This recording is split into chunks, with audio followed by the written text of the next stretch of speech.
हम plastic waste management के बारे में पढ़ने जा रहे हैं। सबसे पहले ये जो ट्रेडिशनल लीनियर इकोनॉमिक मॉडल होता है ना, वो फोकस्ड होता है take make consumer waste, take make consume waste, take make consume waste. ये ट्रेडिशनल लीनियर इकोनॉमिक मॉडल होता है, तो हमें सर्कुलर इकोनॉमिक मॉडल पे फोकस करना चाहिए। तो कुछ फैक्ट देख लेते हैं। जो प्लास्टिक ओवरशूट डे क्या होता है, ये mark the point when amount of the plastic waste exceed world's capacity to manage it. जब amount of plastic waste exceed होने लग जाए कि world capacity to manage it, उसे क्या कहते हैं, प्लास्टिक ओवरशूट डे। तो इससे इन्वायरमेंटल पॉल्यूशन होता है। तो 2024 में जो ग्लोबल पीओडी था ना, वो 5 सितंबर को था, सृष्टि के बर्थडे वाले दिन। वेरस जो इंडिया का पीओडी था वो 23 अप्रैल को था। 23 अप्रैल मतलब इतनी जल्दी प्लास्टिक ओवरशूट हो गई हमारी। ठीक है, इंडिया का पीओडी 23 अप्रैल, ग्लोबल का पीओडी 5 सितंबर। तो ये बहुत अच्छा चीज़ है टू शो द कंट्रास्ट। अब जो कि इंडिया में इतनी जो जब हम लिखते हैं ना कि इंडिया में प्लास्टिक वेस्ट मैनेजमेंट की क्या इंफ्रास्ट्रक्चर इतना नहीं है, तो हम वहाँ पे लिख सकते हैं कि ग्लोबल पीओडी 5 सितंबर, इंडियन पीओडी 23 अप्रैल। तो ये जो डेटा है ये किसका है, स्विस नॉन प्रॉफिट है एक, अर्थ एक्शन, उसका ये डेटा है। फिर अगला है project replan. Project replan India में चलता है, तो KVIC, खादी विलेज जो कॉरपोरेशन है ना उसका। तो क्या है प्रोजेक्ट रीप्लान। रीप्लान मतलब reducing plastic in nature, reducing plastic in nature. तो रीप्लान को हमें याद कैसे करना है, हमें ऐसे याद करना है, ग्लोबल लिटर को कलेक्टिव एफर्ट से कम करा जा सकता है। ग्लोबल लिटर को कलेक्टिव एफर्ट से कम करा जा सकता है, उसके लिए रीप्लान करो। तो प्रोजेक्ट रीप्लान क्या है, reducing plastic in nature. KVIC aims to reduce consumption of the plastic bags by introducing sustainable solution. ठीक है, तो ग्लोबल लिटर को कम करा जा सकता है, ग्लोबल लिटर को कलेक्टिव एफर्ट से कम करा जा सकता है, रीप्लान करो चीज़ें। तो रीप्लान और सस्टेनेबल ऑल्टरनेटिव्स, इसमें क्या होता है कि जो खादी ने इस प्रोजेक्ट के अंदर डेवलप करा है एक plastic mixed hand made paper. इसके अंदर पल्प और प्लास्टिक दोनों मिक्स करके एक प्लास्टिक मिक्स्ड हैंड पेपर बनाया है, जो कि रिसाइक्लेबल भी है एंड इको फ्रेंडली भी है। अब एक जो इन्वायरमेंट मिनिस्टर है ना सेंटर के, उन्होंने अवेयरनेस मैस्कॉट प्रकृति लॉन्च किया था। अवेयरनेस मैस्कॉट प्रकृति लॉन्च किया था ताकि ग्रेटर अवेयरनेस स्प्रेड करी जा सके अमॉन्ग द मासेस कि small changes that can be sustainably adopted in our lifestyle for a better environment, ये पॉसिबल है। ठीक है, तो इस चीज़ को ग्रेटर अवेयरनेस फैलाने के लिए अवेयरनेस मैस्कॉट प्रकृति लॉन्च किया गया था। तो प्रकृति हम कर सकते हैं, जब हम सिंगल यूज़ प्लास्टिक करते हैं उसमें चेंज लाएं हम, बस अपने हैबिट्स में बिहेवियरल चेंज। जहाँ पे भी बिहेवियरल चेंज से इन्वायरमेंट को बेनिफिट की हम बात लिखते हैं, तो वहाँ पे हम बीच ब्रैकेट के अंदर लिख सकते हैं मैस्कॉट प्रकृति। ठीक है, तो इन ई गवर्नेंस इनिशिएटिव। अब national dashboard on elimination of SUP and जो ये लॉन्च करा है गवर्नमेंट ने, national dashboard on elimination of single use plastic and plastic waste management.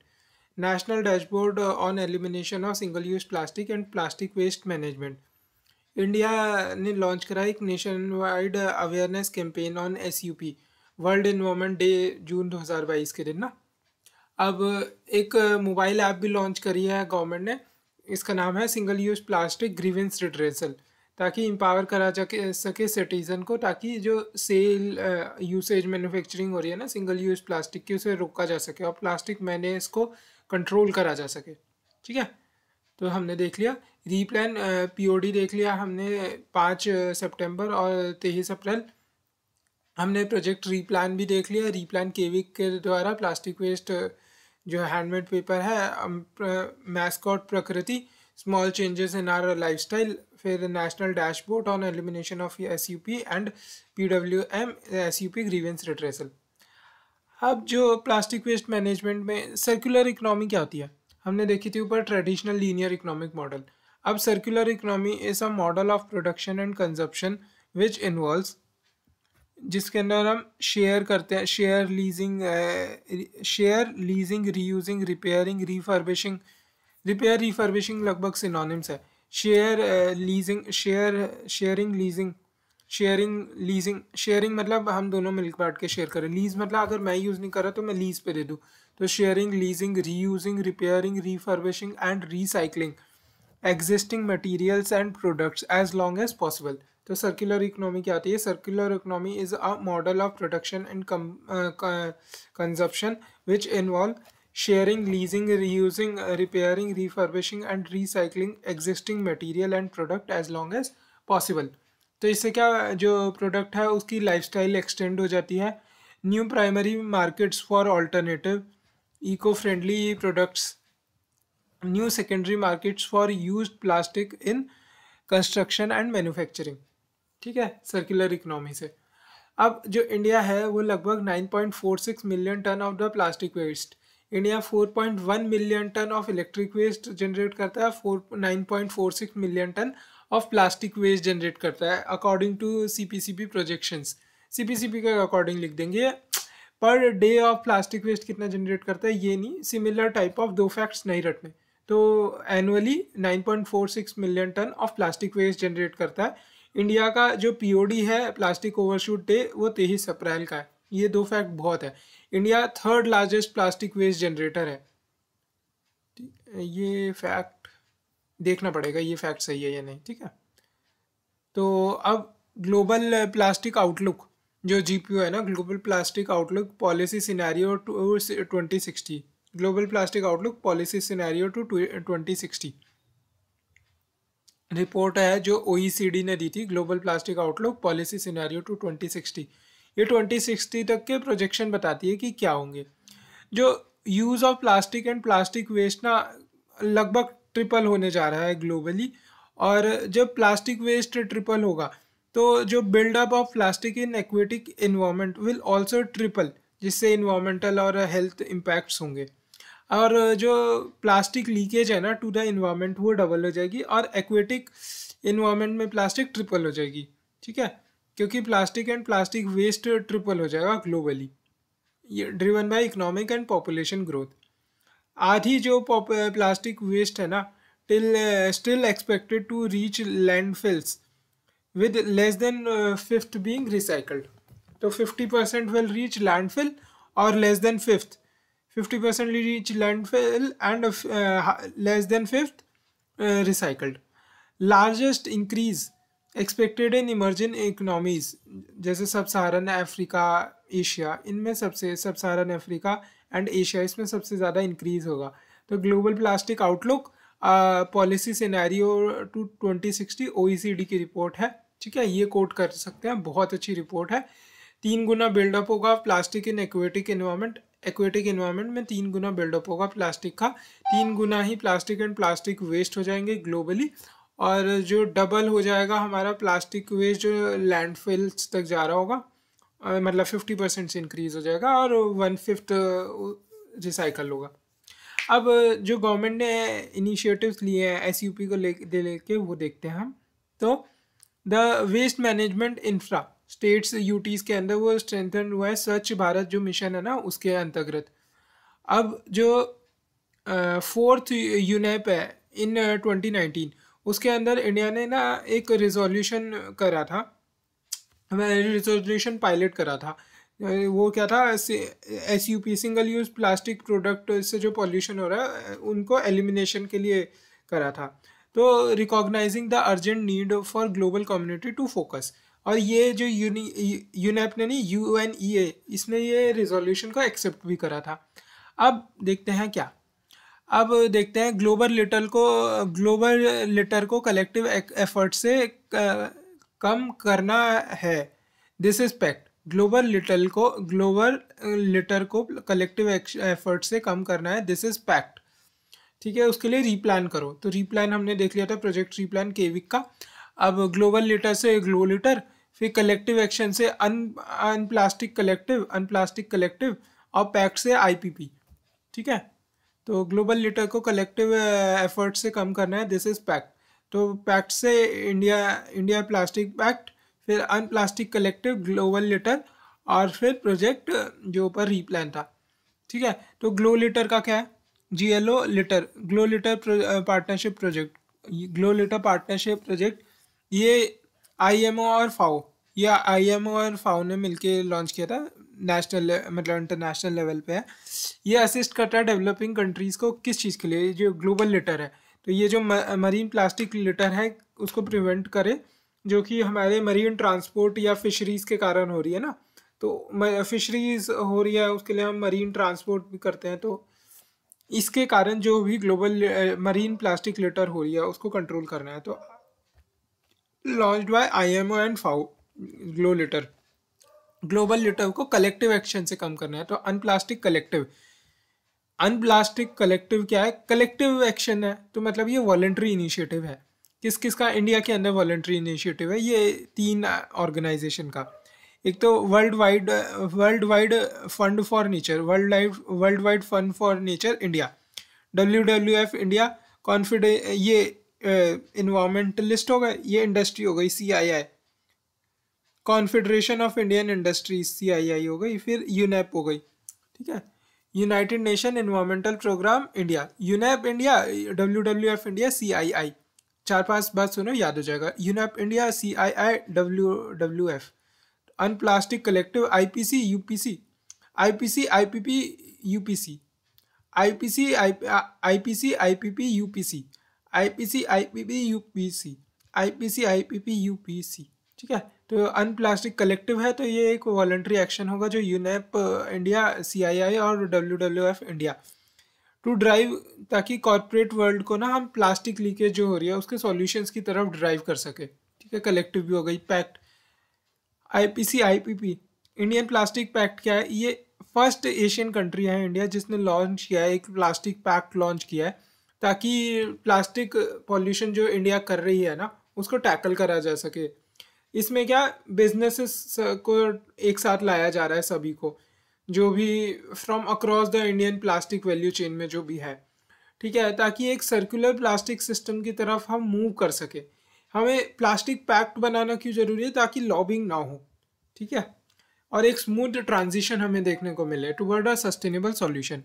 ठीक है, तो circular plastic system that aims to keep the material in the economy and out of the environment. तो ठीक है, अब देखते हैं IPC IPP IPC UPC। तो IPC क्या है, इसमें Indian plastic challenge hackathon, Indian plastic challenge hackathon 2021, ये student of higher education institution और जो स्टार्टअप्स है उनके लिए लॉन्च किया गया था, स्टार्टअप इंडिया जो इनिशिएटिव है उसके अंदर, ताकि इनकरेज कर सके हम कि alternatives to SUP as well as digital solution to plastic waste management क्या करें, हमें मिल सके। ठीक है, तो हमने ये सारे इनिशिएटिव देख लिए। फिर है CSIR का ना, Indian Institute of Petroleum and GAIL, उसने डेवलप करी है टेक्नोलॉजी, ताकि हम 1 tonne of plastic waste and other polyolefin products को हम क्या कर सके, 850 litre of clean grade of diesel में कन्वर्ट कर सके, 850 litre of clean grade diesel में कन्वर्ट कर सके। ठीक है, बहुत सारे फैक्ट्स हमने याद कर लिए, बढ़िया। अब प्लास्टिक वेस्ट मैनेजमेंट रूल देखना है, हम पीछे से स्टार्ट करेंगे और धीरे धीरे आगे आते हैं। ठीक है, तो क्या है, जो recycled plastic manufacturer, recycled plastic जो है manufacture and usage, recycled plastic manufacture and usage 1999 में initially notified by the ministry were mainly on manufacturing and usage of plastic carry bags. Minimum thickness कितनी होनी चाहिए थी उसकी, 20 माइक्रोन सेट करी गई थी, होते होते ये अब 120 तक पहुंच चुकी है। अब जो plastic waste management and handling, plastic PWM plastic waste management rules कहते हैं ना, तो पहले हैंडल भी कर रहे थे। Plastic waste management and handling rules तो 2011 में जो आया था, इसने ले कंडीशंस इन सब पे manufacturing, stocking, sale, use of plastic carry bags and sachet, plastic carry bag sachet पे, कि इनके मैन्युफैक्चरिंग पे, स्टॉकिंग पे, सेल पे, यूज़ पे, सब पे एक कंडीशन करी थी, which were required to be monitored by जो स्टेट पॉल्यूशन कंट्रोल बोर्ड है या म्यूनिसिपल अथॉरिटीज़ है। देखो अभी सेंटर लेवल तक कुछ नहीं पहुंचा, SPCBs और म्यूनिसिपल अथॉरिटी लोकल लेवल पे ही मॉनिटर कर रही है। तो इसमें मिनिमम थिकनेस जो प्लास्टिक बैग्स की थी वो बढ़ा के 40 माइक्रोन्स कर दी गई थी।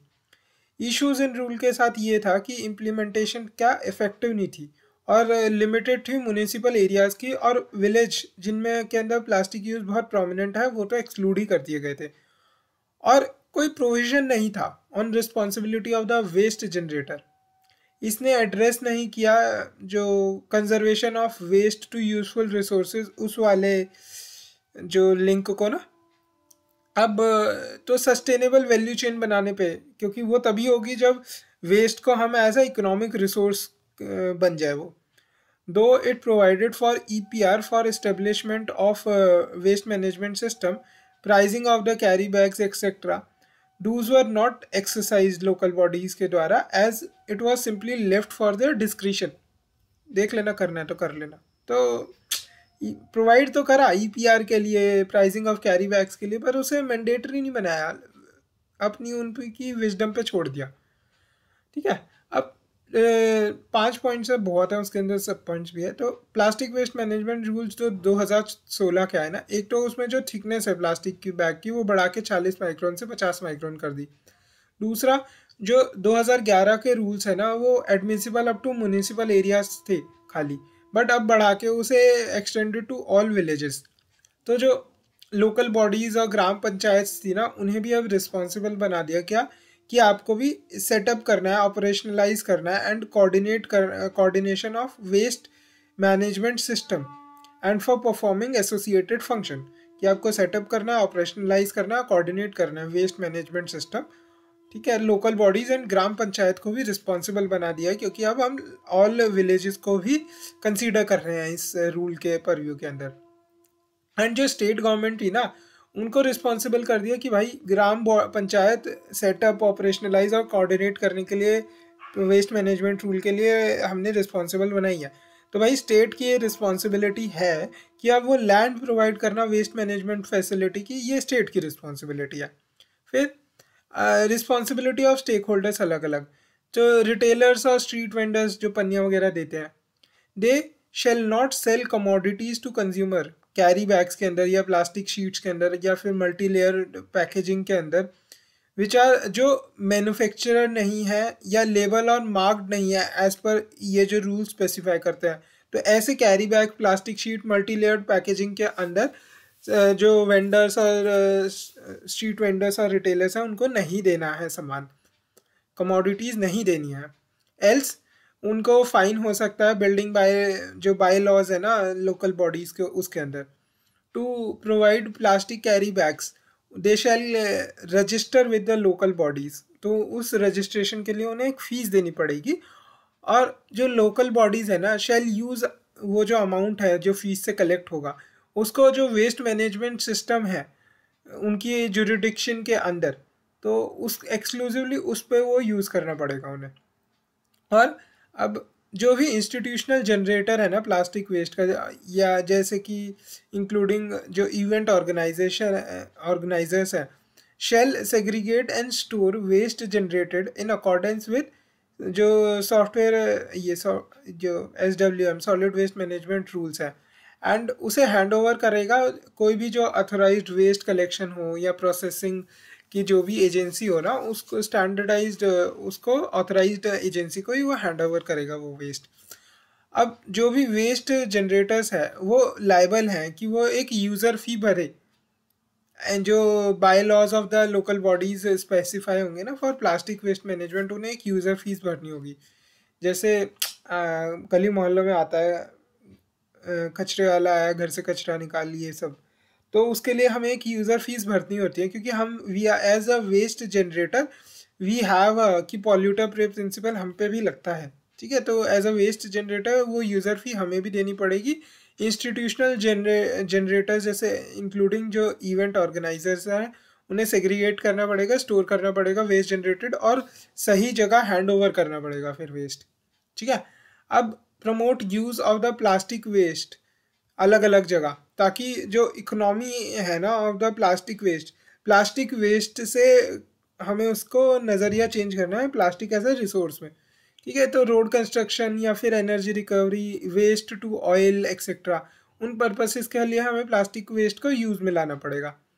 जो PIBO है ना, हु इंट्रोड्यूस, PIBO क्या है? प्रोड्यूसर, इम्पोर्टर और brand owner. Producer, importer, brand owner who introduce जो प्लास्टिक कैरी बैग्स है या मल्टी लेयर्ड प्लास्टिक शैशे, पाउचेस या फिर पैकेजिंग इन मार्केट में जो इंट्रोड्यूस कर रहा है, उसे need to establish a system for collecting back जो प्लास्टिक वेस्ट जनरेट होगा ना ड्यू टू देयर प्रोडक्ट।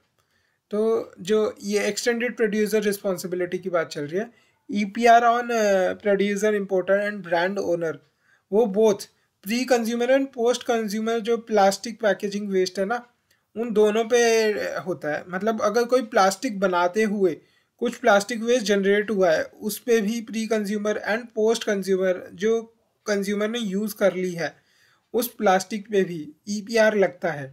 तो the plan for the collection has to be submitted to SPCBs जो स्टेट के पॉल्यूशन कंट्रोल बोर्ड है, उसको सबमिट करना पड़ेगा इन्हें। ठीक है, तो हमने क्या देखा? 40 to 50 micron, all villages included. फिर दूसरा, लोकल बॉडीज़ और ग्राम पंचायत को सेटअप, ऑपरेशनलाइज, कोऑर्डिनेट करना है waste management system. State government को उसके लिए लैंड प्रोवाइड करना है।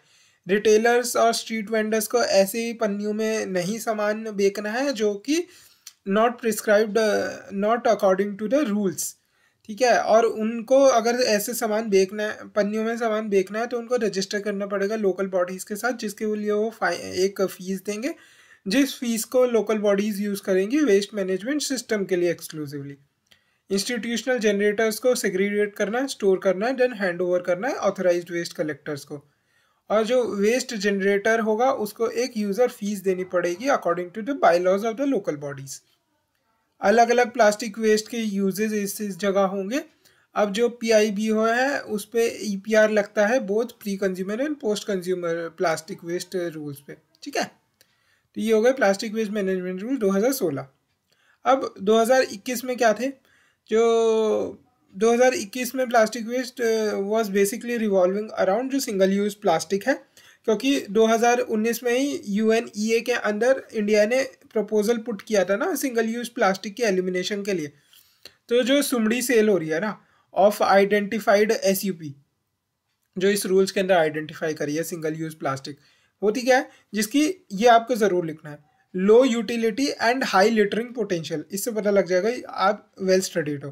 तो जो सुमड़ी सेल हो रही है of identified SUP, low utility and high littering potential, उसको प्रोहिबिट करना है हमें 1 जुलाई 2022 तक। 1 जुलाई 2022 तक इन दोनों डेट के बीच में है। ये जो थिकनेस बढ़ाने की डेट के बीच में एक डेट है 1 जुलाई 2022 तक हमें सुमड़ी sale of identified SUP prohibit करनी है। तो सुमड़ी सेल मतलब S से हो गया स्टॉकिंग, U से हो गया यूज़, M से हो गया मैन्युफैक्चर, D से हो गया डिस्ट्रीब्यूशन, I से हो गया इंपोर्ट। ठीक है, क्या है? तो S से हो गया स्टॉकिंग, स्टॉकिंग, यूज़, मैन्युफैक्चरिंग, फिर इंपोर्ट, फिर D से डिस्ट्रीब्यूशन। ठीक है, तो सुमड़ी सेल, फिर सुमड़ी कॉमा सेल को हमें क्या करना है? ऑफ आइडेंटिफाइड SUP को प्रोहिबिट करना है। तो जो ये बैन है ना वो कंपोस्टेबल प्लास्टिक कमोडिटीज़ पे नहीं है। कंपोस्टेबल प्लास्टिक कमोडिटीज़ कौन सी होती है? वो वाली प्लास्टिक जो कि डिग्रेड करी जा सकती है, but waste management, proper waste management systems के अंदर ऐसे नेचुरली डिग्रेड नहीं होगी वो। ठीक है, बट डिग्रेडेबल है। तो कंपोस्टेबल प्लास्टिक कमोडिटीज़ इसमें बैन इन पे नहीं लगता। तो ये 4th UNEA वाला तो हमने देख ही चुका था। अब इम्प्लीमेंटिंग एजेंसी कौन होगी इसकी? CPCB अलॉन्ग विद SPCBs इसको बैन को मॉनिटर करेंगी और वायोलेशंस को आइडेंटिफाई करेंगी और पेनल्टीज इम्पोज करेंगी अकॉर्डिंग टू EPA 1986। अब देख लेते हैं प्लास्टिक अमेंडमेंट रूल्स जो 2022 के अंदर आए थे। इसमें कैटेगराइज करा गया था सबसे पहले तो प्लास्टिक को, एक तो रिजिड प्लास्टिक पैकेजिंग, दूसरी फ्लेक्सिबल प्लास्टिक पैकेजिंग, दो तो हो ही गई। फिर तीसरा, ये चौथा है कंपोस्टेबल प्लास्टिक, कंपोस्टेबल प्लास्टिक। फिर तीसरा था क्या? Multi layered plastic packaging. अब जो रिजिड प्लास्टिक पैकेजिंग है ना, इसका तो इन रूल्स के अंदर इसका रीयूज मैंडेटरी कर दिया गया। ठीक है, रिजिड प्लास्टिक पैकेजिंग का। और जो प्लास्टिक फ्लेक्सिबल प्लास्टिक पैकेजिंग है जिसके अंदर प्लास्टिक शीट्स आती हैं, जैसे हम अपने डाइनिंग टेबल वगैरह पे प्लास्टिक की शीट नहीं बिछा लेते, तो वैसे ही अपनी कॉपियों पे चढ़ा लेते हैं वैसी शीट। प्लास्टिक शीट्स आते हैं, कवर्स आते हैं, या फिर जो कैरी बैग, सैशे एक्सेट्रा, वो फ्लेक्सिबल प्लास्टिक पैकेजिंग हो गई। अब तीसरा मल्टी लेयर्ड प्लास्टिक पैकेजिंग, जिसमें मिनिमम एक लेयर तो प्लास्टिक की हो, एक लेयर नॉन प्लास्टिक लेयर हो मिनिमम। ठीक है, तो ये 4 तरह की प्लास्टिक में कैटेगराइज करी। फिर इन्फोर्सेबल प्रिस्क्रिप्शन बताए इन रूल्स के अंदर कि भाई मिनिमम लेवल ऑफ रिसाइकलिंग, जो प्लास्टिक पैकेजिंग वेस्ट जो कलेक्ट करा है ना अंडर ईपीआर, उसका मिनिमम लेवल कितना रिसाइकल करना है। कलेक्ट तो हमने कर लिया ईपीआर के अंदर, फिर उसका कितना मिनिमम लेवल आपको रिसाइकल करना ही है। तो इन्फोर्सेबल प्रिस्क्रिप्शन जो बताया इसने, ठीक है, under EPR along with minimum use के, और उस रिसाइकल्ड प्लास्टिक का मिनिमम कितना यूज़ करना है आपको न्यू प्रोडक्ट्स में। ठीक है, तो enable enforceable prescription of minimum level of recycling and along with minimum use of recycled plastic. अब ये अलाउ करता है sale and purchase of EPR certificates, that is market mechanism is being established. अब वो जाके मार्केट मैकेनिज्म स्टेब्लिश करा है, भले ही ईपीआर वगैरह पहले भी ये अलाउ कर रहे हो। एक्सटेंडेड प्रोड्यूसर रिस्पॉन्सिबिलिटी तो 2016 के पीडब्ल्यूएम में भी थी, बट जो अब मार्केट क्रिएट करी गई है ना ईपीआर सर्टिफिकेट्स की सेल एंड परचेज की, वो अब जाके करी है 2022 में। 2022 में ईपीआर मार्केट क्रिएट करी है। अब इन्वायरमेंटल कंपनसेशन की जो बात होती है उसमें क्या कि पॉल्यूटर प्रिंसिपल लगेगा, will be levied with respect to, अगर कोई ईपीआर टारगेट्स, जो कोई भी पीआईवीओ है, प्रोड्यूसर, इम्पोर्टर या ब्रांड ओनर अपना ईपीआर टारगेट फुलफिल नहीं करता है तो इन्वायरमेंटल कंपनसेशन लग सकता है उस पर। फिर पांचवा है कि centralised portal by CPCB on which every PIBO plastic waste processor of plastic packaging waste has to register and file annual return. तो जो एस पी सी बीज हैं या पीसीसी हैं उन्हें रिपोर्ट करना है एनुअली ऑन ईपीआर पोर्टल, जो विद रिस्पेक्ट टू कि उनके ईपीआर टारगेट फुलफिल हुए नहीं हुए पीआईबीओ को करना है, एंड प्लास्टिक वेस्ट मैंने प्रोसेसर्स को करना है। ठीक है, इन स्टेट्स यूटीज टू सीपीसीबीज। ठीक है, तो ये हो गया अमेंडमेंट रूल्स जो 2022 के आए। अब देखते हैं 2024 के अमेंडमेंट रूल्स जो है। अब जो मॉफ्सी है ना उसने इम्प्लीमेंट करे stricter regulations for manufacturing of disposable plastic products and particularly with respect to labeling as biodegradable, as with single use plastic का जैसे बैन हुआ ना 2022 में, उसके बाद जो डिस्पोजेबल प्लास्टिक का जो यूज़ है वो बढ़ता जा रहा है। ठीक है, तो उस पर स्ट्रिक्टर रेगुलेशंस मिनिस्ट्री लाई है। उसने डिफाइन करा कि जो बायोडिग्रेडेबल प्लास्टिक है ना वो आर दूस capable of decomposing bye biological process he in environment जैसे सॉइल हो गई, मार्शेस हो गए, लैंड फिल्स हो गई एक्सेट्रा, उनमें without leaving any micro plastic या फिर कोई भी सबूत। ठीक है, तो उसको कहते हैं micro any without leaving any micro plastic behind. Micro plastic कोई भी चीज़ जो 1 से 1000 माइक्रोमीटर तक उसकी है ना थिकनेस।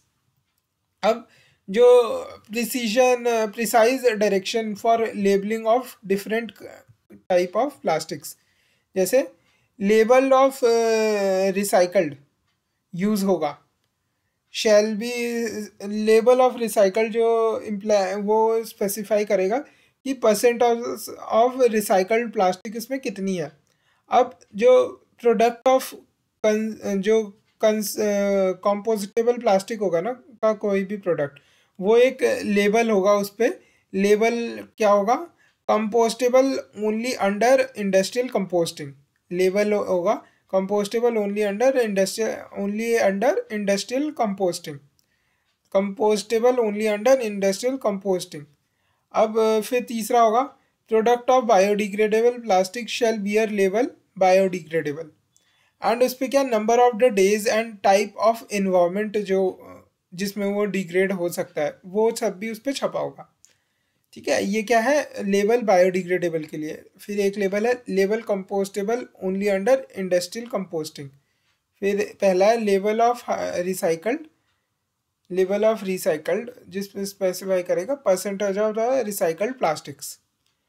अब तीसरा है expansion of scope of EPR. इसमें क्या है, जो पीआईबीओ है who introduce any plastic packaging including compostable और biodegradable plastic in market shall be responsible for collection of such plastic packaging. ठीक है। फिर अगला है rules also specify specific prescriptions for modalities to be developed by these stakeholders for waste collection system. Fourth है कि जो definition है ना इंपोर्टर की, मैन्युफैक्चरर की, प्रोड्यूसर की, वो इसमें एक्सपेंड कर दी गई है। जैसे इंपोर्टर पहले कौन होता था, जो प्लास्टिक का कोई भी प्रोडक्ट मटेरियल प्लास्टिक को इंपोर्ट कर रहा होता था। अब इंपोर्टर वो भी है नाउ ऑल्सो इंक्लूड जो इंपोर्ट कर रहा है various plastic related materials such as packaging, carry bag, sheets, ये तो पहले भी होते थे, पर raw material and intermediate material भी अगर कोई इंपोर्ट कर रहा है ना, जो प्लास्टिक मैन्युफैक्चरिंग में काम आने वाला है फॉर कमर्शियल पर्पस, वो भी इंपोर्टर है इस plastic waste management act rule के अंदर। अब प्रोड्यूसर कौन है? प्रोड्यूसर वो है जो प्रोड्यूस कर रहा है अगर इंटरमीडिएट मटेरियल भी ना जो यूज़ होने वाला है प्लास्टिक पैकेजिंग के अंदर, and contract manufacturing for brand owners जो कर रहा है, तो वो भी प्रोड्यूसर ही माना जाएगा। अब फिर तीसरा है manufacturer. Manufacturer are also include rules जो प्रोड्यूस कर रहे हैं जो plastic raw materials, compostable plastics and biodegradable plastics, ये सब भी मैन्युफैक्चरर में लगेंगे। ठीक है, ऐसा नहीं आप कंपोस्टेबल या बायोडिग्रेडेबल प्लास्टिक बना रहे हो तो आप मैन्युफैक्चरर की डेफिनेशन से स्किप कर जाओगे, नहीं। तो इनकी डेफिनेशन को एक्सटेंड करा है ताकि एक स्ट्रिक्टर कंट्रोल लगा सके, क्योंकि मोदी जी का ये टारगेट था कि वो 2022 तक क्या करेंगे, वो 2022 तक सिंगल यूज़ प्लास्टिक पे कंट्रोल करेंगे। अब वो हो तो रहा नहीं है, तो स्ट्रिक्ट कंट्रोल सरकार ने करने शुरू कर दिया। अब मैंडेट्स मैन्युफैक्चर ऑफ कंपोस्टेबल और बायोडिग्रेडेबल प्लास्टिक जो होगा, उनको भी अब FSSAI का सर्टिफिकेशन भी लेना पड़ेगा अगर वो प्लास्टिक जो है वो फॉर फूड कॉन्टैक्ट यूज़ में यूज़ हो रही है ना, तो FSSAI का सर्टिफिकेशन इंपॉर्टेंट हो गया अलॉन्ग विद CPCB के। ठीक है। अब देखो कुछ असेसमेंट मैकेनिज्म थे और कुछ ऑनलाइन रिपोर्टिंग मैकेनिज्म थे इसके अंदर। असेसमेंट मैकेनिज्म हम देखते हैं क्या है। लोकल बॉडी जो होगी ना shall undertake an annual assessment of plastic waste generated including plastic waste. ठीक है, लोकल बॉडीज़ का एनुअल असेसमेंट करना है 3 चीज़ों का, जो प्लास्टिक वेस्ट जनरेट हुआ है, प्लस जो plastic waste existing in dump sites है वो भी, प्लस जो प्लास्टिक वेस्ट जनरेट होगा ना इन फॉलोइंग 5 ईयर पीरियड, उसको भी इवेल्युएट एस्टिमेट करना है। अब जो मैन्युफैक्चरर है ना कंपोस्टेबल और बायोडिग्रेडेबल प्लास्टिक का, उसको उसकी कमोडिटीज़ का उसको भी रिपोर्ट करना है कि कितनी क्वांटिटी ऑफ सच कमोडिटीज़ उसने मार्केट में इंट्रोड्यूस करी हैं, एंड जो कितना प्री कंज्यूमर वेस्ट उसमें जनरेट हुआ है, ये उसको CPCB को बताना है, रिपोर्ट करना है। ठीक है। अब ये तो है असेसमेंट मैकेनिज्म। फिर है अगला कि ऑनलाइन सेंट्रलाइज पोर्टल है जिसपे सभी PIBO और मैन्युफैक्चरर्स को ना रजिस्टर करना है। PIBO and manufacturers of compostable and biodegradable plastic commodities, जो भी है PIBO एंड मैन्युफैक्चरर्स से, उन सबको रजिस्टर करना है इस ऑनलाइन सेंट्रलाइज पोर्टल पे। जो rule provide for default registration, अगर कोई भी रजिस्ट्रेशन फाइल करा गया था 30 दिन पहले पर उसका अभी तक स्टेटस नहीं पता लगा तो डिफ़ॉल्ट रजिस्ट्रेशन माना जाएगा। अब ऑनलाइन रिपोर्टिंग मैकेनिज्म्स क्या है? अब reporting by the local bodies, local bodies को रिपोर्ट करना है, एनुअली रिपोर्ट उसे देनी है online to both urban development department को भी और जो SPCB या पॉल्यूशन कंट्रोल कमिटीज़ या स्टेट पॉल्यूशन कंट्रोल बोर्ड या पॉल्यूशन कंट्रोल कमेटी जो भी है ना, तो अर्बन डेवलपमेंट या रूरल डेवलपमेंट डिपार्टमेंट, इन दोनों को लोकल बॉडीज़ को क्या एक सबमिट करनी है रिपोर्ट। SPCB एंड PCCs जो है वो ऑडिट करेंगे इन रिपोर्ट को और अपनी वेबसाइट पे पब्लिश करेंगे। अब जो SPCB एंड PCCs हैं उनको एक ऑनलाइन रिपोर्ट करना है टू CPCB ऑन जो how these rules are implemented in their jurisdiction. फिर सीपीसीबी को रिपोर्ट करना है, एक कंसोलिडेटेड एनुअल रिपोर्ट भेजनी है इम्प्लीमेंटेशन ऑफ रूल्स पे to central government, plus recommendation भी भेजना। तो एक चेन हो गई। लोकल बॉडीज़ ने किसको भेजी, एसपीसीबी एंड पीसीसी को, पीसीसी एसपीसीबी ने भेजी सीपीसीबी को, सीपीसीबी ने गवर्नमेंट को भेजी। ठीक है। अब इनमें कुछ शॉर्टकमिंग्स रह गए रूल्स में, जैसे कि rules lack specificity regarding test methods, जो microplastic elimination in biodegradable products हुई है नहीं हुई है। ठीक है, उसके लिए कैसे टेस्ट करने हैं, क्या टेस्ट केमिकल्स वगैरह होंगे। तो ये एक एम्बिग्यूटी अभी रह गई है एक्ट में, कि स्पेसिफिसिटी नहीं है। जो सीपीसीबी अभी रिक्वायर कर रही है ना, वो 90% डिग्रेडेशन थ्रेशोल्ड है उसका, कि अगर किसी को ऐसा कंपोस्टेबल प्लास्टिक का टैग लेना है ना, तो 90% डिग्रेडेशन थ्रेशोल्ड है उसके प्रोविजनल सर्टिफिकेशन के लिए। बट मैन्युफैक्चरर्स का कहना ऐसा है कि इसके लिए तो बहुत टाइम लग सकता है, तो partial degradation with in shorter time period होना चाहिए थ्रेशोल्ड, कि आपको रजिस्टर करवाने के लिए। बट ये जो क्राइटेरिया है अभी रूल्स के अंदर क्लियर नहीं है कि क्या थ्रेशोल्ड होना चाहिए। ठीक है, तो ये हमने plastic waste management amendment rule 2024 भी देख लिया। ठीक है, अब हम कुछ चैलेंजेस देख लेते हैं जो associated with ban of single use plastic क्या क्या है। कि एक तो इंडिया में लगभग 9.46 मिलियन टन प्लास्टिक का यूज़ हो रहा है। ठीक है, हर साल, और उसमें से जो 43% लगभग है वो सिंगल यूज़ प्लास्टिक है। ठीक है, फिर सिंगल यूज़ प्लास्टिक इतनी चीप है ना, और उसके ऑल्टरनेटिव इकोनॉमिकल सोर्सेज अवेलेबल नहीं है। तो वो वाली बात है, ये वाला पॉइंट तो अब रिलेवेंट नहीं रहा। अब मोस्ट म्यूनिसिपल्स के पास क्या इनएडिक्वेट इंफ्रास्ट्रक्चर है सेग्रीगेट करने के लिए एंड कलेक्ट करने के लिए ना, विच इज़ द रीज़न कि inefficient plastic waste disposal है। इसीलिए तो जो हमारा प्लास्टिक ओवरशूट डे है वो 23 अप्रैल ही है भाई। ऑल्दो जो प्लास्टिक कैरी बैग्स हैं वो strong and light weight and useful and can be saved, cleaned and reused many times. तो पर हमारा मोस्टली ऐसा होता नहीं है, बिकॉज वो बहुत ही चीपली अवेलेबल है और इसलिए वो वैल्यू नहीं होती। ठीक है, तो कंज्यूमरिज्म का जो बिहेवियरल है ना, तो हमें बिहेवियरल चेंज की बहुत ज़रूरत है। इसके लिए ही जो मैस्कॉट प्रकृति इन्वायरमेंटल मिनिस्टर ने लॉन्च करा है ना, ताकि हम अपने लाइफस्टाइल में चेंज लाने की कोशिश करें, अवेयरनेस फैले उसके लिए। अब जो effective enforcement of ban would be dependent upon behavioral change of the user along with economies of the supplies।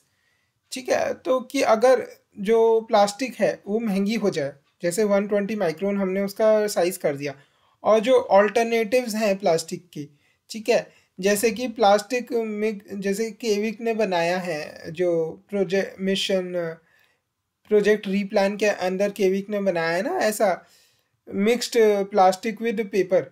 तो अगर ये ऐसा कोई ऑल्टरनेटिव इकोनॉमिकल हो जाए, तो economies of scale and behavioural changes को मिला के ही हम एक जो सर्कुलर इकोनॉमिक चेन बना सकते हैं। ठीक है, अब वे फॉरवर्ड में क्या लिखेंगे, most favoured option reduce reuse recycle recovery landfill. पहले रिड्यूस करो कि यूज़ करना ही कम कर दो, फिर उसे रीयूज़ करो, बार बार यूज़ करो, फिर रिसाइकल करो, रिकवरी करो, और लैंडफिल में तब जाके भेजो। तो मोस्ट फेवर्ड ऑप्शन क्या है, रिड्यूस। लीस्ट फेवर्ड ऑप्शन क्या है, लैंडफिल। तो मोस्ट फेवर्ड से लीस्ट फेवर्ड ऐसे वाटरफॉल हम बना सकते हैं डायग्राम। कितना सिंपल है और कितना स्पेस घेरेगा। तो reduce reuse recycle recovery on landfill, reduce reuse recycle recovery landfill, reduce reuse recycle recovery landfill, reduce reuse recycle recovery landfill. अब जो सर्कुलर इकोनॉमी है वो फोकस करती है रिसोर्स एफिशिएंसी पे एंड रिकवरी। ये नीड ऑफ द आर है, as it is restorative and regenerative by design. इससे क्या रिस्टोरेटिव है एंड रीजनरेटिव है बाय डिज़ाइन, रिसोर्स एफिशिएंसी होगी एंड रिकवरी होगी, जो कि आज की डेट में बहुत इंपॉर्टेंट है। इसका मतलब ये है कि मटेरियल जो कॉन्स्टेंटली फ्लो करता रहेगा एक क्लोज लूप सिस्टम में, रेदर देन वो सिंगल यूज प्लास्टिक की तरह यूज़ एंड थ्रो, जो ट्रेडिशनल लीनियर इकोनॉमिक मॉडल है उससे हटके सर्कुलर इकोनॉमिक मॉडल बनेगा। अब source separation of the waste, ठीक है, और सेग्रीगेटेड ही collection then segregated heat transportation, ये वीक लिंक्स हैं जो वेस्ट सप्लाई चेन है ना, ये तो penalties on fines is easier said than done democratic setup में, ठीक है। अगर वन वे टू इम्प्रूव ये better collection of plastic waste ना, तो ये इंश्योर करना कि दैट जंक की ना एक वैल्यू अटैच्ड होगा, that is redeemable. Junk has a value attach that is redeemable. तो हमें वेस्ट टू एनर्जी प्लांट्स जैसे हैं तो वो वाली चीज़ को करना पड़ेगा। तो junk has a value attach that is redeemable. तो key to effective waste management is to ensure कि सोर्स प्रॉपर सोर्स पे ना सेग्रीगेशन हो, waste goes through different stream of recycling और रिसोर्स रिकवरी, ताकि और एक प्रॉपर इंफ्रास्ट्रक्चर और टेक्नोलॉजी हो जिसकी मदद से हम वो सेग्रीगेटेड जो वेस्ट है ना उसको हम अप्रोप्रिएटली हम प्रोसेस कर सकें। अब अफोर्डेबल एंड विजिबल ऑल्टरनेटिव्स जैसे खादी, जूट बैग्स, ये सब हमें अपनाने पड़ेंगे और इनके लिए अवेयरनेस बढ़ानी पड़ेगी, ठीक है। तो हमने वे फॉरवर्ड भी देख लिया, हमने चैलेंजेस भी देख लिए, हमने प्लास्टिक वेस्ट मैनेजमेंट रूल्स भी देख लिए सारे, ठीक है। हमने गवर्नमेंट के इनिशिएटिव भी देख लिए, हमने फैक्ट एंड फिगर भी देख लिया। तो प्लास्टिक वेस्ट मैनेजमेंट हमारा कॉम्प्रिहेंसिवली कवर हो गया।